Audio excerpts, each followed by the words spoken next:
there are people who spend a lot of money to make you feel that way, but I want to assure you that you have the power to determine what happens in this race. And I just read the book by David Plouffe, who was the campaign manager for Obama in 2008, the most brilliant campaign I have ever seen and been involved in, really well done. And David Plouffe said that the key to winning for Obama in '08 was the volunteers. It was the people who talked to their neighbors, talked to their relatives, did what they could 15 minutes a day or an hour a day or whatever they could do. It was the volunteers who powered Obama to victory, and it's going to be the volunteers who power Biden to victory. And I find it disturbing if people say, well, one vote doesn't matter. One vote matters incredibly. And if you look in race after race, how important that one vote can be. We know in 2016, the election was decided by less than 70,000 votes in 3 states. You in Florida know Bush beat Gore in 2000 by only 537 votes. And often the margin of victory in a state is just the vote count in one large neighborhood. Obama won North Carolina by an average of 2 votes a precinct.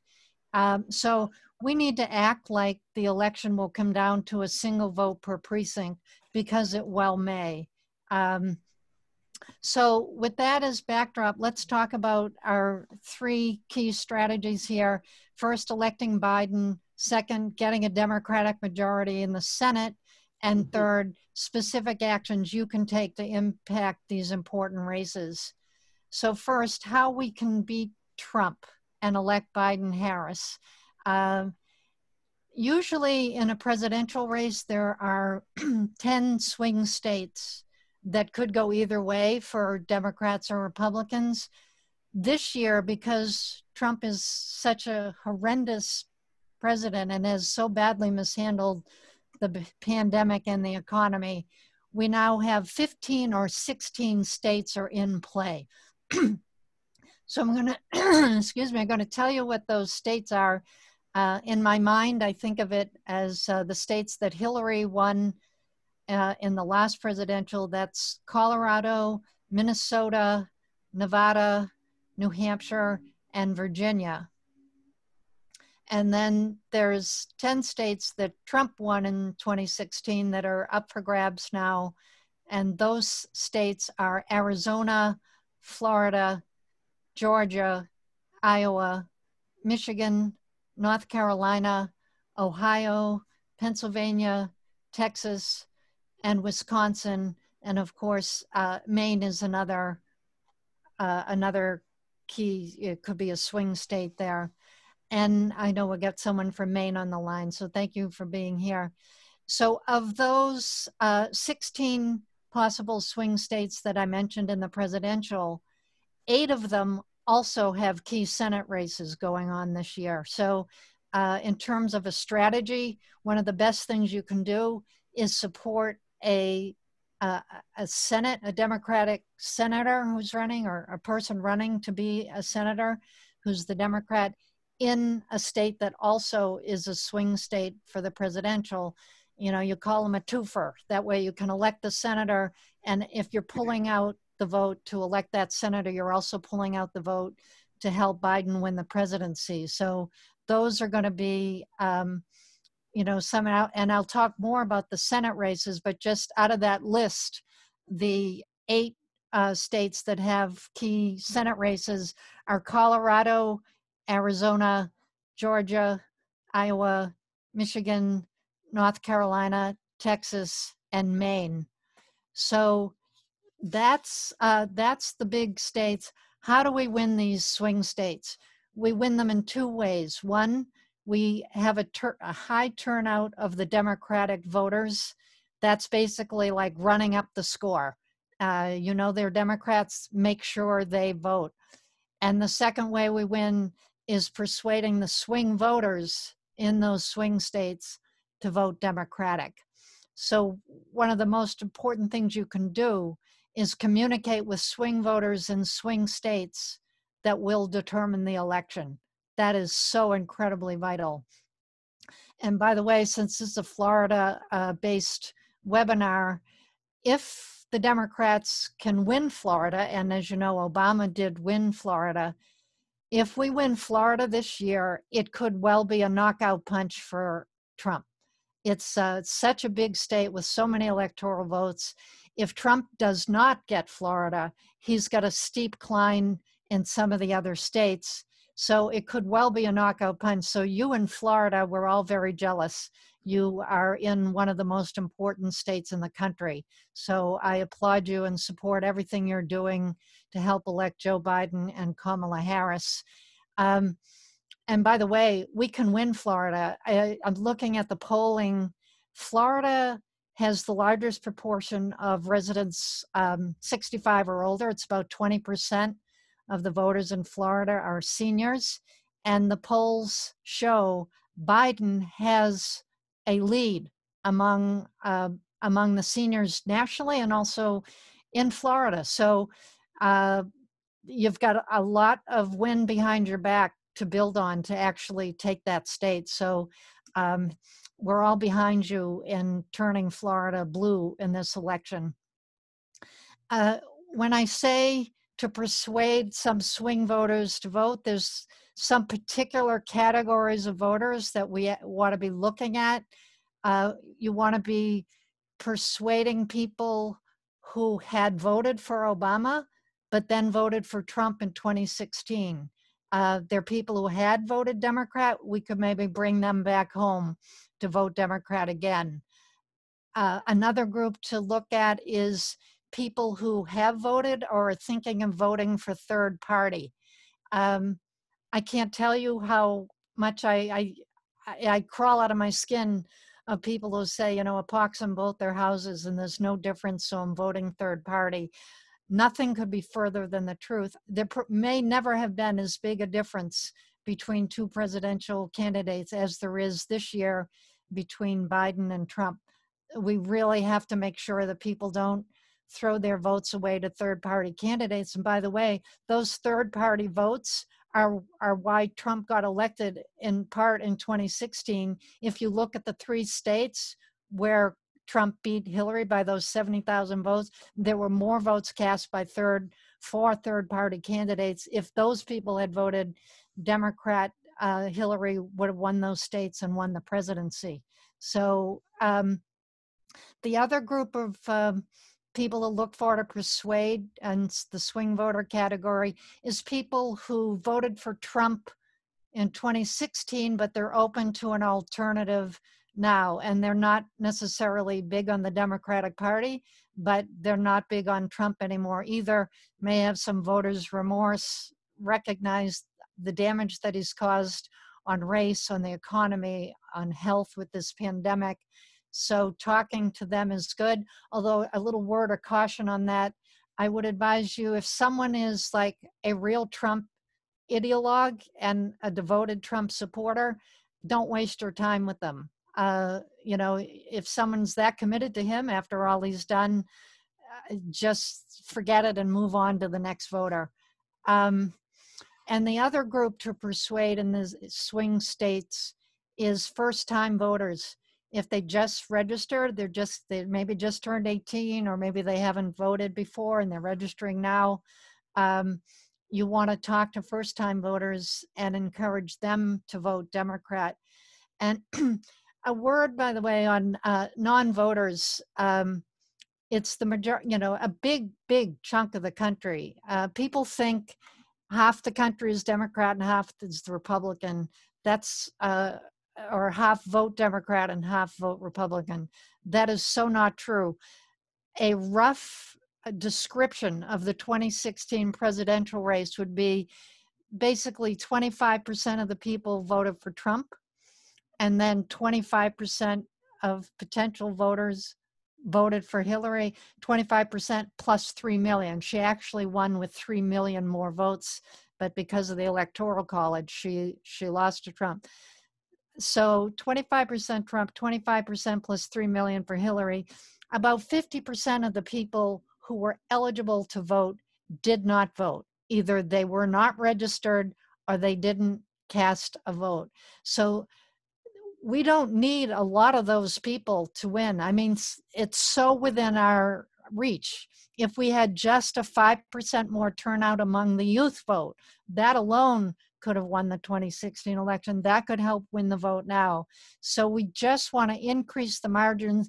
And this is like, I know there's a lot of military metaphors in campaign. Even the word campaign comes out of the military, but it's like block by block and person by person. Every conversation you have with a potential swing voter in a swing state is so incredibly important. So whether you're in the state and they're your neighbors or coworkers, or you're out of the state and you're communicating with them by phone or postcards or writing to them, those communications are the key ingredient for winning this election. That's you. That's those conversations that you're going to have. So, so that's the overview in terms of electing Biden and Harris and getting some new leadership that can help the country deal with our health and economic and racial crises. So the second thing I told you I'd talk about is prioritizing key Senate races. We've talked a little bit about that. I'm going to go into that a little bit more in depth. Basically, the Democrats need to add 4 Senate seats to get the Senate majority. And by the way, the reason the Senate majority matters is this. If, God forbid, Biden loses the presidential race, then the Senate is going to be a key place to block some of the damaging stuff that Trump tries to do. If, God willing, and your work, Biden wins, Biden's going to need the Senate majority to pass legislation. And so many great pieces of legislation have been passed by Nancy Pelosi, Speaker of the House, and the House Democratic majority, only to die in the Senate under Senate Majority Leader Mitch McConnell, and the Republican majority has just killed so much great legislation. We need to get the Senate majority back. Win or lose, we need a Senate majority. So to do that, the Democrats need 4 seats more than what they currently have. That's assuming we're going to lose 1 seat, and that would be Doug Jones, the senator from Alabama, remarkably won the Alabama Senate seat last time. It's highly likely Doug Jones is going to lose that Alabama Senate seat. So, but even with that, we know that going in, we want to pick up another 4. So the best states where we have the best chances to elect Democrats to the Senate will be among these 7 states: Arizona, Colorado, North Carolina, Maine, Iowa, Georgia, and Montana. And as you will notice, those states are all swing states also for the presidential race. So if you help a senator or help a candidate win the Senate in those 7 states, then you're also going to be helping Joe Biden win the presidency. So that's a very good strategic way to think about your limited time and money, where you can have the most impact. I would say it would be in those 7 key Senate states. So I'm going to talk a little bit more about each of these Senate races, and I'm going to describe them to you in 3 categories. First are the ones likely to flip Democrat. Second is the Senate races that are truly toss-up. It could go either way. And third, Senate seats that could flip Democrat in the right conditions. So a little bit more of a stretch, but possible. So in the first category, likely to flip Democratic Senate seat, there's 2 of them. One is in Arizona. Arizona, we have the astronaut Mark Kelly is challenging the Republican Senator Martha McSally. And Mark Kelly, who also, by the way, is a gun safety advocate, you may know he's married to Gabby Giffords, who was a member of the House in Arizona, the U.S. House, and she was shot when someone came and shot her and several of her supporters. And she's had a lot, she had to leave the house, and she's still doing recovery and are speaking, but the two of them have become very active gun safety advocates. So Mark Kelly has actually raised more money, and he is leading in the polls in Arizona. And McSally, when she ran in 2018, actually lost the race, but she has the Senate seat now because she got appointed by the Republican governor. But Mark Kelly has a good chance of winning that Senate seat in Arizona. The second Senate seat likely to flip to the Democrat is in Colorado. And in Colorado, we have the Democrat John Hickenlooper is challenging the Republican Senator Cory Gardner. And the good news there is that Hickenlooper is a very popular former governor of Colorado.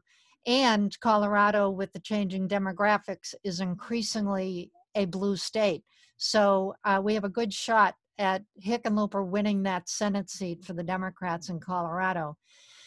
Now to the toss-up states that are kind of flip of the coin. There's 5 of the toss-up Senate states. The first one is North Carolina, and their Democrat Cal Cunningham is challenging Republican Senator Tom Tillis. Now the Democrat there is an Iraq War veteran, which is always a plus, and that Republican who holds the seat only won that seat very narrowly when he ran 6 years ago. And 2 recent polls show the Democrat winning that seat. So it's totally possible. You know, what's happening is there's such concern among the American people about Trump as president that it's creating wind behind the wings of Democrats that might not have been able to win before, but they're going to have a real shot at it now because of that concern about people coming to vote against Trump. The second toss-up Senate seat is in Maine, and we have someone from Maine on the line, and their Democrat Sarah Gideon is challenging the Republican Senator Susan Collins.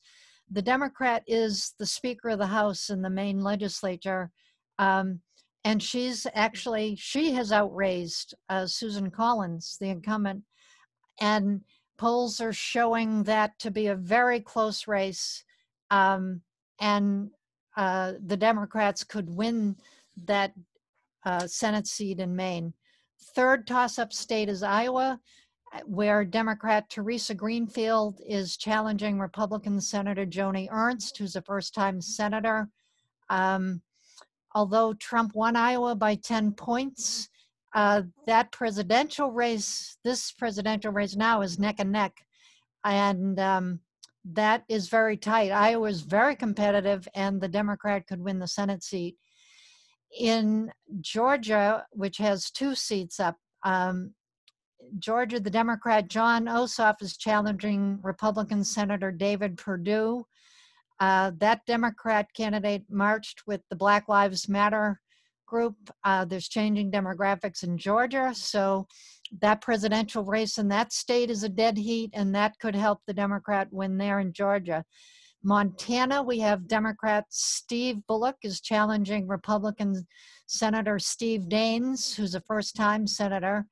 And our Democrat running is an outgoing popular 2-term governor. And he won in 2016 in Montana, even as Trump won in Montana by 20 points. So the Democrats have a chance to pick up that Senate seat in Montana. And there's 5 other Senate seats that could flip in the right conditions. So I'm going to just quickly mention them. Georgia has a second Senate seat with Democrat Raphael Warnock challenging Republican Senator Kelly. That could likely end in a runoff that would, because it's a special election, the final voting could be in January. In Texas, we have Democrat M.J. Hager challenging Republican Senator John Cornyn. In South Carolina, Democrat Jamie Harrison is challenging Republican Senator Lindsey Graham. It would be one of my sweet spots. If we could beat Lindsey Graham, I would be so happy. I'll be dancing on the table. Lindsey Graham knows who Trump is, and yet has been his ally, key ally in the Senate. But the Democrat there has raised millions of dollars, and several recent polls are showing the race is tied. So even though South Carolina is a very red state, it's possible the Democrats could knock out Lindsey Graham there. We can hope. And then Kentucky, another very red state, the Democrat Amy McGrath is challenging the Republican Senate Majority Leader Mitch McConnell, otherwise known as the Death Star, where every good piece of legislation gets sent to the Death Star and blocked. It would be fabulous to knock Mitch McConnell out. And the Democrat there is a former Marine fighter pilot, and recent polls are showing her now within 5 points. So it would need a bit of a blue wave to help Amy McGrath win that Kentucky seat, but let's hope so. And then in Alaska, Democrat Al Gross is challenging Republican Senator Dan Sullivan, a doctor and the Democrat there is a doctor and a fisherman who's got some money in the race to fund his own race. So who knows? Alaska's very independent. It's like 55% unenrolled or independent. So it's more independents than either party. By the way, I'm not talking about the U.S. House, which is also important, only because it's already a majority Democrat, and it's very likely to stay majority Democrat. And in fact, the Democrats may increase their majority lead. They could pick up a few seats. So I would say those are not, when you look bird's eye view, key races, most House seats are not as critical as the ones we're talking about.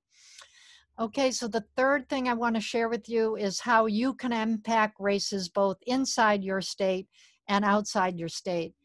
We want to focus on those 15 swing states for Biden, and then those 7 to 12 key Senate seats that I mentioned to you. We know to win those, we need to increase Democratic turnout, and we need to persuade swing voters in those states. So I'm going to talk a little bit of the strategy of how we do that successfully. Basically, the battle in a campaign is fought usually on the ground and in the air. So in the air means the media, particularly television ads, and the ground game is the door-to-door canvassing, door knocking, and phoning and getting out the vote. This battle is unlike any other in the history of the country. There will be very little ground game on this. So what really matters is the battle in the air. And the battle where this race could well be decided is not on the television ads, although they are important. But I should mention Biden recently made a buy of $280 million of an ad buy for television and radio in those 15 swing presidential states that I mentioned to you. So those ads are going to start September 1st. That's going to provide a lot of air cover for the work that we're all going to be doing, talking to the voters. So they have that piece handled. But what we can impact is the air war that's happening on social media. It's become the new arena. It's the new battleground. And you can be a major captain in the battle that's taking place in social media, no matter what state you live in, to post things on social media, on Facebook or Instagram or Twitter or whatever your chosen medium is. And by the way, if you don't like Facebook or were on it and now off it, I would encourage you to get back on it for the next 82 days. And just with that specific purpose in mind, get on social media. And there's two ways to focus your social media presence. One is on offense and one is on defense. And on offense, I mean, make the case for Biden-Harris. Why are they so good? What are their ideas? What will they do if they're elected? The integrity of Joe Biden. And he's a nice guy. I've met Joe Biden. He's like a super nice guy. Um, and but make the case for why they're good. And the defensive strategy is, we know there is an absolute massive slime machine out there to pump out falsehoods and lies, attacking Biden, attacking Harris, attacking the Democrats. And we need each of us to be part of the truth machine, to, when we see those lies being promoted online, to challenge them and say you're wrong, and click a link to an article that's got facts, here's the truth. And by the way, recently the U.S. intelligence is continuing to monitor the Russians, who have never left. I mean, they interfered in the 2016 election. Trump refused to take action to really block them. So recently the intelligence came out and said there were hundreds of phony social media sites that pretended to be African Americans for Trump. And they were from Russia, the Russian intelligence. So they're out there, and we need to counter them. So we can do that on the social media. And the other thing you can do on the social media is share videos. The Lincoln Project is a group of high-level Republicans who are now so upset about Donald Trump, they're helping the Democrats win. And by the way, George Will, a Republican columnist who I've been reading for decades, a dedicated conservative Republican, recently wrote a column and said, I'm voting all Democrat up and down the line, and so should the rest of the country. I mean, just some of the Republicans are really stepping up and saying, this guy has got to be stopped. And by the way, I know we have some of my friends on this call are former Republicans. You've got a lot of company now, Republicans who are very worried about Trump and supporting and voting for the Democratic candidates up and down the line. So you can take some of those videos that the Lincoln Project has done, some of the most amazing videos. You could just, Google the Lincoln Project. You'll see they have these 1-minute ads they've done. They're putting them on the air, but you can also shoot them around and circulate them on the social media. Or you can make your own videos, and don't worry that you don't know what you're doing. You've never done a video. The fact that they're not flashy and very professionally done encourages people to believe in them more. They're like, they seem more authentic. They are more authentic. It's you. So just make a little video, 1 or 2 minutes, why you think this race is important, why you're supporting Biden and the other Democrats, or pick a Senate race, why you're supporting that Senate candidate. And it doesn't matter whether you live in that state of that Senate candidate or not. Just put that up. I like Amy McGrath. I like a woman who's a Marine combat fighter pilot. We need that kind of guts and strength and leadership in the Senate now, instead of these gutless Republicans who have caved to this rogue Republican president. So once you put that video up on social media is in all 50 states, and that can carry, and you're going to reach people in swing states, your friends, even if, you must know people in swing states, get it to them. Even your friends who are not in swing states will know people in swing states. They can circulate it. So you can have tremendous power in social media. The other thing you can do is make phone calls to voters in the swing states. And you can do postcards or write letters, say, I'm jealous, you're in a swing state, I'm not. This race is so important. I wish I lived in a swing state so I could vote for Biden. Here's why. And I'm asking you to please consider voting Democrat this year. And finally, you can contribute financially to any of these races that I mentioned, into the presidential race. The thing I would say is, of course, money matters. I've worked on races with very little money. I've worked on races that had a lot of money, and it's way easier with a lot of money. But what's more important than the money is your time and what you say and do in the next 82 days. So, and by the way, you could also write op-eds and letters to the editor. Get your voice out there. Make a flyer, circulate in your neighborhood, particularly people who do live in a swing state. And so there's a lot of things that we can do no matter where we are. So that's basically the message I have to share with you. We've talked about how we can beat Trump and elect Biden-Harris. I've talked to you about how to get a Democratic majority in the Senate. And I've talked to you about some actions you can take, whether you're in a swing state or not, particularly social media and phoning to connect with swing voters in swing states. Please do everything you can in the next 82 days. Thank you. All right, now we're going to take some questions. Sandra, are you there? Yep, I am here. And while the rest of you think about the questions you might like to ask, you might want to jot them down or just make a mental note. What I'd like to do first is go over some of the questions that have already been posted on the chat, if I may. And let's see, we'll start with Judy's. Judy has a concern about how can you be on Facebook without worries about being hacked. You can't. I mean, you might be hacked, but if you're hacked, shut it down and start another one. It's possible, but you know, we can't let the fear of that, then they win. If we're afraid that we might be hacked, they win because we're unilaterally disarming. Don't let them win. Just get back on the field. Okay.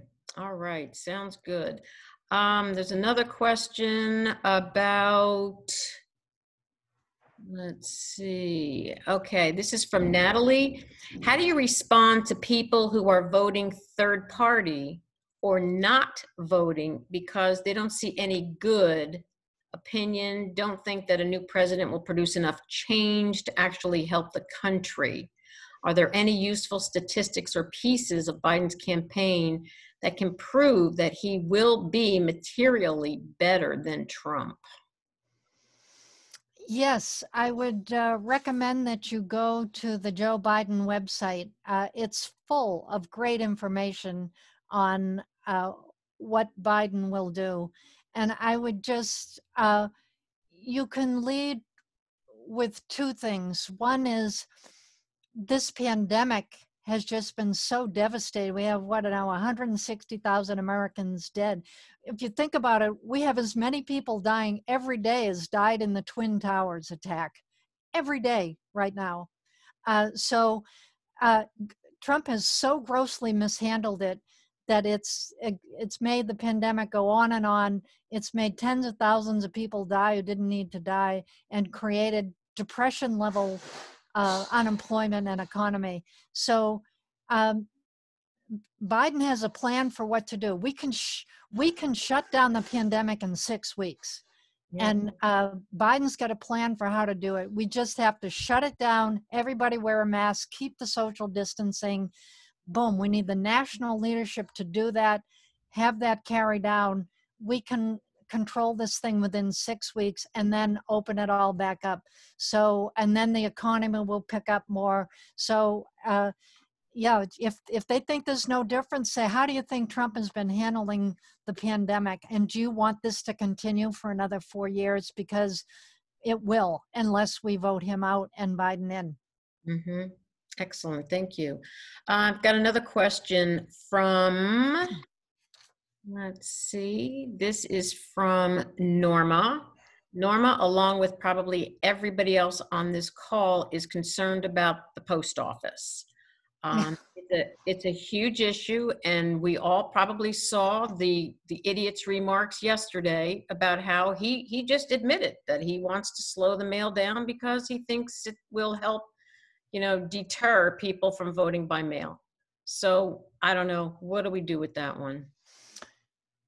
Well, it's a genuine concern about the post office, and it is, the way Republicans have won a lot of recent elections is through voter suppression. They know they don't have majority support of the voters for their agenda, so the only way they can win is often through voter suppression, like in Georgia, knocking off hundreds of thousands of voters off the rolls, as happened in Florida with your governor's race when Andrew Gilliam Mhm. ran 2018. I mean, he should be the governor now. Right. Uh, so uh, now Trump has come up with a new form of voter suppression, which is kill the post office.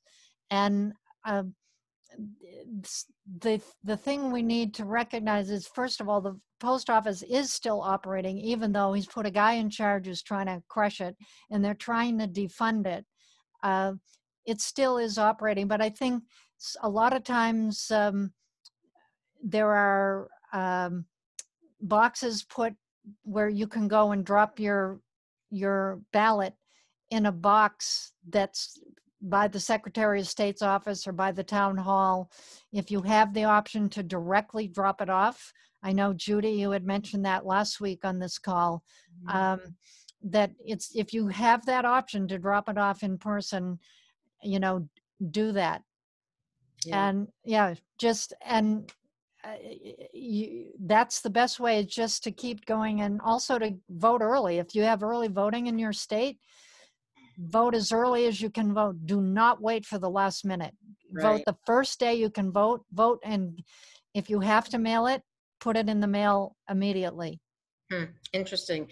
And Judy raises another issue, which I actually saw on the news today, and that is that some in some states, and it looks like Fort Myers Beach is one of the areas in the state of Florida where there's active evidence of the voter boxes either being removed or blocked in some way. I just heard that myself this morning, and that really, really upset me. And then, of course, we heard the thing about the sorting machines are being removed from some key postal, service centers, and I don't know. Yeah, well, politics is not tiddlywinks, and we are dealing with characters who have no ethics and will do whatever they can to get and to keep power. So we just have to, stay strong, stay vigilant. Maybe we can get volunteers who can watch over the boxes.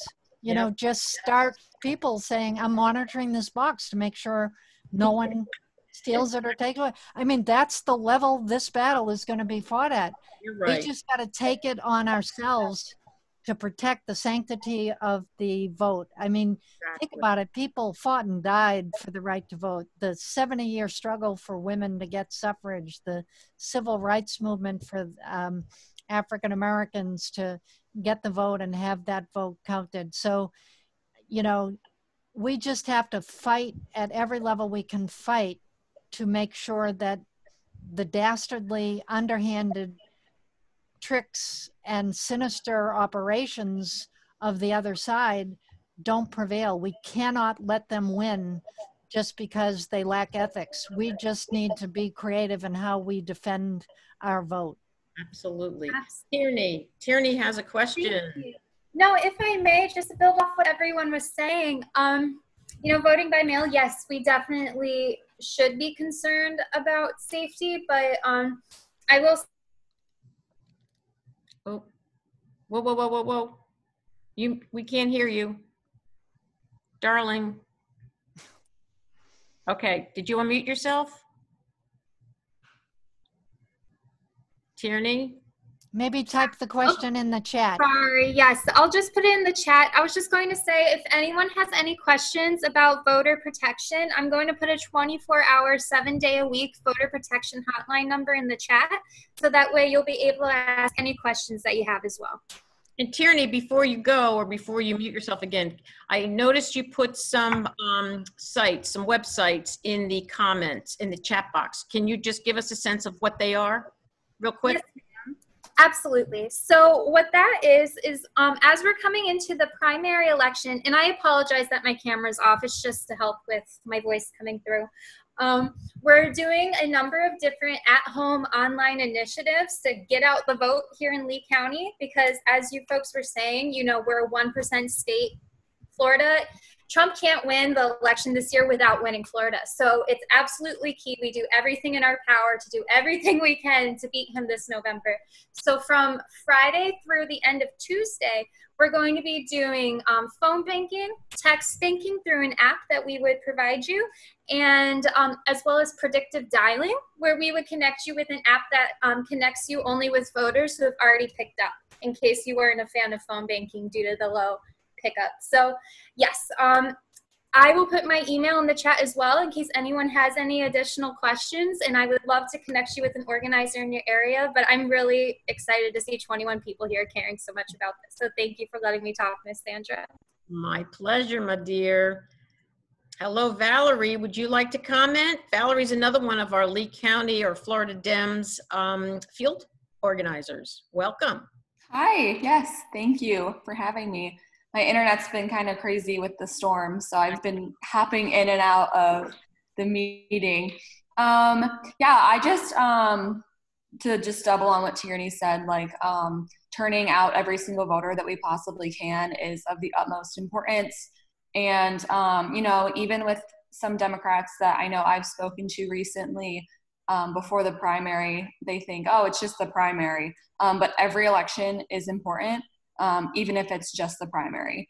So just turning out as many votes as we can for every single election here on out is super, super important. So that's why we're doing Get Out the Vote now and for the general, to have people getting in the habit of getting out to vote. And just some other things that I was thinking about for the questions about Postal Service and like tips or instructions and best practices in this crazy time we're in. We already recommend that you should not send your ballot out if it's less than 5 days from the election day, but even more so now with the pandemic and with everything going on with the Postal Service. So when in doubt, just drop your ballot in. Instead of mailing it and taking the all that pressure and I guess a lot that the Postal Service is dealing with, unlimited resources right now. Absolutely. Those are some important things. Thank you, dear. Thank you Yeah. for that. Thank you for that. I see a question that I'm sure is on a lot of people's mind also. Thank you for your question, David. David wants to know, okay, here, you ready for this, Eleanor? Yep. All right. What do you recommend if Trump loses the election but refuses to leave the White House, or if he cancels the election? Yeah, unfortunately, that's Trump's plan. So I'll start with the second question first. He did try to cancel the election. He actually, most people don't realize, the Republican Party canceled a lot of their primaries. So there was no election to make Trump the nominee. So I was shocked that there wasn't more of an outrage about that. But anyway, he did float the idea of postponing or canceling the election due to the pandemic. And there was such a slam down. Even wimpy little lapdog Lindsey Graham came out against that. And there was such a huge backlash against it that, you know, he's not going to be able to do that. He tried, but it's not going to happen. Now, in terms of Trump not leaving office, he's already told us he's not going to leave. What he's doing is he's setting it up to say that this election was fraudulent, that the Democrats stole it, and he's just going to stay in office and not leave. So if that happens, there's a lot of people putting a lot of good ideas into how to handle it. There's actually two main groups. One of them is Indivisible has raised $1 million to think of, they've got a bipartisan group thinking of every possible scenario and then what to do if Trump refuses to leave and how to handle it. So there's a lot of good thought going on. I don't know what they've come up with, and I don't think, if I did know, I probably wouldn't say, because they probably want to keep it under wraps, just so if Trump does it, they can spring it then. But there's a member on this call came up with a great idea: just go into the White House and shoot Trump with one of those little darts that tranquilize him and carry him out. So that would be the cost-effective way to do it.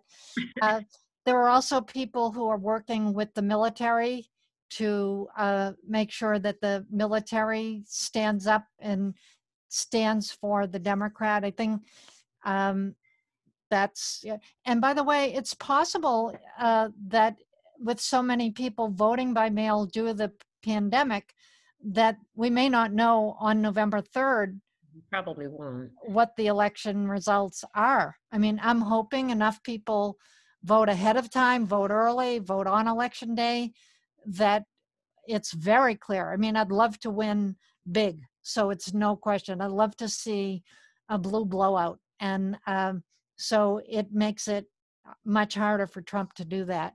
Absolutely. But, really, you shouldn't have to win with a blowout. You should win. If you win by one electoral vote, you win. So, but I would say it's something to keep an eye of, be aware it can happen, be prepared to go in the streets if he does that.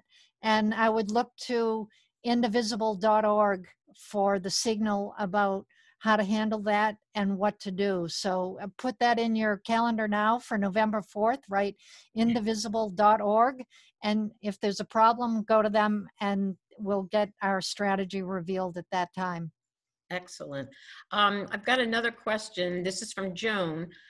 We've kind of talked about this, but I think maybe a little more specificity might be crucial here. How do we help prevent voter suppression and voter intimidation? And what I'd like to couch that with in a question that I have too, and this is probably something that I'll take up with Valerie and Tierney and my local team here. How do we reach out to the people who are not yet registered, but could be? I mean, they're qualified, but they just haven't felt inclined to register in the past. Maybe they haven't voted in the past, and maybe the reason they haven't is because they've experienced voter intimidation in the past. Yeah, good question. I will answer that. Before I do, I just want to make a note that I believe Kim has posted the link to the column I mentioned by conservative Republican George Will, where he said, I'm voting Democrat and you should too. So if you're interested in that link for yourself, go check the link out that Kim's got there in the chat roll, and also post that on your social media, Facebook, Twitter, whatever. Get that column out there, and it's something you can use, particularly with Republicans who might be open-minded about maybe voting. They're going to listen much more to another conservative Republican than they would to a liberal Democrat. So that's a very valuable column to have and to share widely. Now, in terms of voter suppression and intimidation, it's very real. And it was part of what I did when I worked on the Kerry campaign in Florida. There was, we had teams of people, particularly lawyers, but also other people who came to help us to safeguard people. And what we do is get people, lawyers or witnesses, to go to polls which might be heavily Black voters or heavily low-income voters, or voters, voting stations where you think there might be mischief going on, and have people there standing by, cover the polls entirely, and offer protection to people, and reduce the level of the ability to intimidate. I mean, think, for example, I never thought I'd live to see this moment this year where the right-wingers showed up at the state legislature, I think it was Michigan, carrying their machine guns. I'm like, really? Talk about intimidation. These guys could show up at polling stations with their guns to try and intimidate people to not vote. But the greatest defense against a lie and against evil is sunlight. And to have people there to witness what's happening, to record it on iPhones, to protect the people who come to vote. There's a lot more people who support the sacred right to vote of every American citizen and will show up and defend people trying to exercise their right to vote. And those groups are being organized now by the NAACP, the American Civil Liberties Union, the Democratic Party itself. So if you are concerned about that and want to participate, I'd connect with one of those 3 organizations and offer to help. But we can absolutely, we can't stop voter suppression and voter intimidation, but we can take a lot of steps to mitigate it and minimize it. And on a bigger scale, really what we need to do is elect Democratic secretaries of state, so we don't have monkeying with the voting rolls at a big level. And I was actually in with a group of people who were working to finance and support Democratic candidate for Secretary of State to make sure that the voting rolls are kept on the up and up. Excellent. Thank you for that. All right. Well, we're at 6 o'clock now, but Great on time. right on time. Is there any other pressing question, or anybody have something burning they want to share before we close out? Yeah, please feel free to unmute yourself if you'd like to ask Eleanor a question or share a comment or share some news. Eleanor. Comment with Eleanor. Sorry who I just interrupted. But Eleanor, you know, you are a brilliant wealth of knowledge, and I feel very privileged that you've been on the phone with us. And I know that you will continue to keep us abreast of you. Eleanor has her finger on the pulse. And we have the ability to use our voice and use our fingers to go on Facebook or whatever social media. And I have never been more charged up or have more purpose to get this idiot out of office who's destroying my democracy. And it's not just my democracy, it's all of our democracy. I have a family full of Republicans. I can't talk to them. I can only talk to a few of them. I'm wasting my time. They send me pictures of Trump daily. I send them a piece of shit daily as a result, as my comment. And I'm sorry for using that word, but the truth of the matter is we need to be positive. I try as hard as I can to be positive. But Eleanor, thank you so much. Sandra, thank you also. Over and out. All right. Great. Thank you Eleanor, so much, Judy. hang on, please. Eleanor, tell everyone, please, about your upcoming book. Oh, awesome. Thank you. Yes, I am writing a book, and the tentative title is New Way USA, Creating an America That Works for Everyone. And basically, it's an action plan to save America. It lays out we're experiencing multiple systems failure right now in 4 major areas. That's in healthcare with the pandemic and healthcare generally. That's in the economy, and we need to shift it to prosperity for all. In the climate crisis, which is kind of in the back burner right now, but it's very much front burner in terms of impact, long-term and short-term. And 4th, our democracy itself. So we have multiple systems breakdown. I lay out in each of those 4 areas a plan of action for what we can do, a vision of America that works for everyone, and the steps we can take now to move us forward into a better America. And it's very practical and pragmatic plan of action. And I'm hoping to get it out as soon as possible. I'm hoping it can influence the transition team if Biden is elected, and hopefully affect the Biden administration. But I'm excited to know that it is totally possible to restore the damage that Trump has done to our country and to get our country on a right track and an even better track. We can make an America that works for everyone. And I have a plan for how to do it.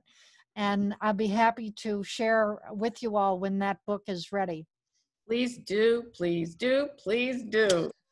And for those of you who are new to our group here, our Team4Joe and Kamala, I just put my email address in the chat box. It's scoylephd@gmail.com. If you would like to be invited to these, oh my goodness. If you'd like to be invited to future meetings, we have them every Thursday at 5 o'clock. I send out the link. Typically Wednesdays around 9 o'clock in the evening. Although the link is the same, if you keep this link, if you keep a copy of this link, put it in your Google or your Outlook calendar, it's the same link every week.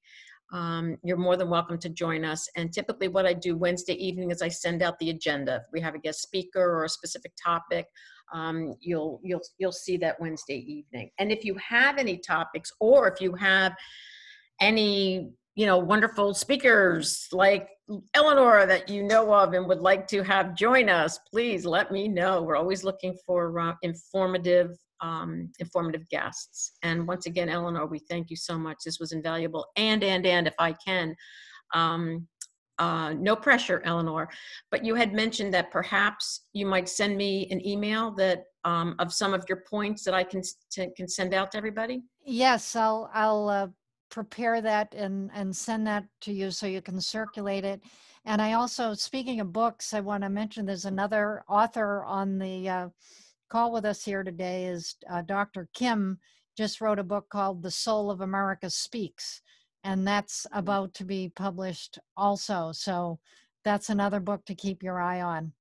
Great. Thank you so much. That's awesome. It's so wonderful to be here with a group of such esteemed women and one gentleman that joined us. Yeah. Well, and if, I'm happy to do this seminar again. If you know of groups where you think it could be helpful, I'm here to serve, and let me know. You can reach me through Sandra, and, I'd love to get out and talk to some more people and light some fires so we can get out and win this thing. Absolutely. Absolutely. I have one question. Yes. Florida is a key swing state here, and we seem to always have trouble counting our votes correctly. And it's happened repeatedly, first with the Chads and then of course the last time. But what do we do to combat that? Because how do we make sure our votes get counted correctly? How do we deal with that? Because we just seem to be, we don't have a handle on it. Yeah. Well, a couple of thoughts on that. One is we need to make sure that we move to voter verified paper ballots everywhere. And that's really the best way. If you have, some of these machines can be vulnerable to hacking or error. Yes. But if you have voter verified paper ballots, you have a way to go back and check and count. If there's any question about the legitimacy of the vote count, you can go right to the paper ballot. So that is priority number one, not just in Florida, but in a lot of states. We've passed that. The last count I saw was working with a group of people from the year 2000 after that crazy time to get those. I know we had it in at least 25 states. It may be more now, but so it would be great to have that in every state, including Florida. Secondly, again, longer term, see if you can get a Democrat as the Secretary of State in Florida would make a very big difference. It would really help a lot. And meanwhile, you can check, there's a good group called Verified Voting, which knows a tremendous amount. And they're a nonpartisan group, but they know all the voting machines and which ones are vulnerable to hacking and which ones are more secure. So I would encourage you to connect in with the Verified Voting group. And one other thing I'd like to say to all of you local Floridians and local to Lee County, I have been working with and speaking to Ruben and the ladies that you just met, Tierney and Valerie. I want to devote one of our meetings to what is being done to safeguard the vote here in Florida. So that is one of the topics that I am working on right now. And when that program is scheduled, you'll all be notified. Okay. So are there any other questions before we adjourn? Again, thank you so much for participating. Eleanor, I can't thank you enough.